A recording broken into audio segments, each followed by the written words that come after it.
എന്തേ ഈശ്വരാ താനീ ശ്രവിച്ചത്? ഭൂമി പിളർന്ന് രണ്ടായി പോയിരുന്നെങ്കിൽ അവൾ തിരികെ ഓടിപ്പോന്നു അടുക്കളയിലെ ചായ്പിലേക്ക് തളർന്നിരുന്നു. ഇതുകൊണ്ടായിരിക്കുമോ പരമേട്ടൻ വിഷണ്ണനായി കഴിയണത്? തന്നോട് സംസാരിക്കാതെ ഭക്ഷണം കഴിക്കാതെ വയലിലേക്ക് പോവാതെ സങ്കടപ്പെട്ടു കിടക്കണത് പാറുക്കുട്ടി കാണാതെ പരമൻ അടുക്കളയിൽ കയറി എന്തോ കഴിച്ചെന്ന് വരുത്തി. പാറുവിൻ്റെ മുഖത്തേക്ക് നോക്കാൻ അയാൾക്ക് ധൈര്യമുണ്ടായിരുന്നില്ല. രാവിലത്തെ ഭക്ഷണവും ഉച്ചക്കലത്തെ ഭക്ഷണവും പരമൻ തന്നെ മാമയ്ക്ക് കൊണ്ടുപോയി കൊടുത്തു. നങ്ങ അപ്പോഴും വയ്യ എന്ന നടിപ്പു കാട്ടിക്കിടന്നു. ഉച്ച കഴിഞ്ഞതും പാറുവിന് സ്വന്തം തറവാട്ടിലേക്ക് പോകണമെന്ന ആശയുണ്ടായി.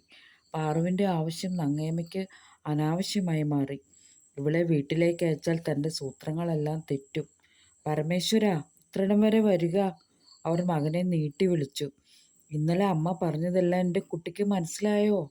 ഉണ്ടെങ്കിൽ എൻ്റെ കുട്ടി ഓളെ പറഞ്ഞൊന്ന് സമ്മതിപ്പിക്ക്. അവൻ തലകുനിച്ച് ഉമ്മറത്തു നിന്നും അകത്തെ ആരും അത്രമേൽ ശ്രദ്ധിക്കപ്പെടാതെ കിടക്കുന്ന മുറിയിലേക്ക് ചെന്ന് തളർന്നുപോലെ കിടന്നു. മാധവമാമ നല്ല പൊക്കവും വണ്ണവും ഉണ്ട്. തന്നേക്കാൾ സൗന്ദര്യം മാമയ്ക്കുണ്ടോ? പാറുക്കുട്ടി ഇതനുവദിച്ചാൽ അവൾ ആരെയായിരിക്കും കൂടുതൽ ഇഷ്ടപ്പെടുക? ഓരോരോ ചോദ്യശരങ്ങൾ അയാളുടെ മനോമുകുരത്തിലൂടെ കടന്നുപോയി. ആരോ തന്നെ പരിഹസിച്ച് അട്ടഹസിച്ച് ചിരിക്കുന്നുണ്ടല്ലോ.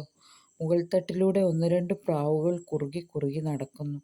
തൊടിയിലെ വയസ്സൻ മരുതിൽ 10ഓളം വരുന്ന വവ്വാലുകൾ തൂങ്ങിക്കിടക്കുന്നു.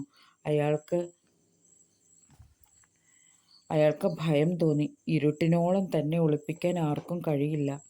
കുട്ടികൾ ഇരുവരും കരയുന്ന ബഹളം കേൾക്കാം. അയാൾ പതിയെ എണീറ്റു. മുഖം നന്നായി തണുത്ത വെള്ളത്തിൽ കഴുകി കൂജയിൽ നിന്നും അല്പം വെള്ളമെടുത്ത് കുടിച്ചു. അയാൾ അടുക്കളയിലേക്ക് ചെന്നു. പാറുക്കുട്ടി എന്തൊക്കെയോ ചെയ്യുന്നുണ്ട്. കുട്ടിക്ക് കുറുക്ക് കൊടുക്കുകയാണ്. പാറുക്കുട്ടി തലയുയർത്തി നോക്കി. അവളുടെ മുഖം വിളറി വിയർത്ത് പരസ്പരം നോക്കിയതും മിഴിനീർ കണങ്ങൾ പൊട്ടിയടർന്ന് അവൾ ഭർത്താവിനെ കെട്ടിപ്പിടിച്ച് പൊട്ടിക്കരഞ്ഞു. അയാൾക്ക് എന്തു പറയണമെന്നറിയില്ല. തങ്ങളുടെ ജീവിതത്തിലേക്ക് കരിനിഴൽ വീശുന്നു. 2 ദിനം മുൻപ് പാറുക്കുട്ടിയുടെ താലി പൊട്ടിവീണ് ചെളി പുരണ്ടത് പരമൻ ഓർത്തു. അത് തൻ്റെ കൈവശം തന്നെ വന്നു ചേർന്നതും.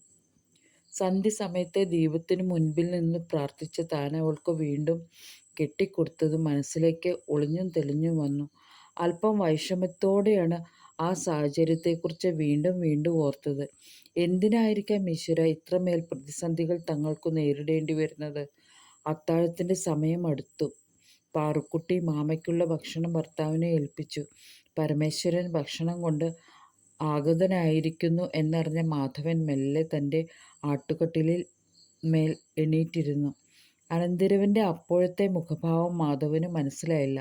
അയാൾ ഒന്നുകൂടി പരമനെ സൂക്ഷിച്ചു നോക്കി. നിനക്കെന്താ നല്ല സുഖല്ലേ? എനിക്കൊന്നുമില്ല. അയാൾ ഭക്ഷണം മേശപ്പുറത്ത് വെച്ച് പോന്നു. മാധവൻ തിരികെ വീണ്ടും കിടക്കയിലേക്ക് ചാഞ്ഞു. അയാളുടെ ഹൃദയവാതിൽ തുറന്ന പാറുക്കുട്ടി പ്രതിഷ്ഠയായി. തൻ്റെ സഹധർമ്മിണി ചാരുവിനേക്കാൾ ഭംഗി പാർവതി തന്നെ. പക്ഷേ ഏച്ചി പറയണത് ഏവർക്കും സമ്മതമാവുമോ? അതിന് പരമൻ സമ്മതിക്കുമോ? പാറുക്കുട്ടി സമ്മതിക്കുമോ? അവൾക്ക് തന്നോടുള്ള സ്നേഹം മാമ എന്ന രീതിയിലായിരുന്നു. ഇനി ആ സ്ഥാനം മാറ്റി തൻ്റെ ഭാര്യസ്ഥാനം അലങ്കരിക്കാൻ അവൾക്ക് കഴിയുമോ?